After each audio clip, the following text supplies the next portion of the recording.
Sinabi ni Chris Haynes naging import ng TNT ay sinabi na naging MVP siya sa isang liga sa Pilipinas.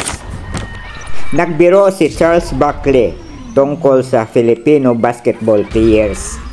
I know I'm gonna get in trouble for asking this question. But how many Filipinos have been drafted into the NBA? I'm just asking a question, man. Nagtawanan sina Shaquille O'Neal. Si Haynes daw ay Manny Pacquiao. Tungkol yan kay Manny. Magot si Ricardo Brown. Naging MVP diyan. Sabi ni Ricardo Brown, maybe it's true, but it's also so disrespectful from a youth boys in the walk as NBA. Magaling naman talaga yan si Barkley, naging MVP rin yan sa NBA, pero kalbo na lang yan ng kakabasketball, hindi pa nagkaroon ng championship ring sa NBA.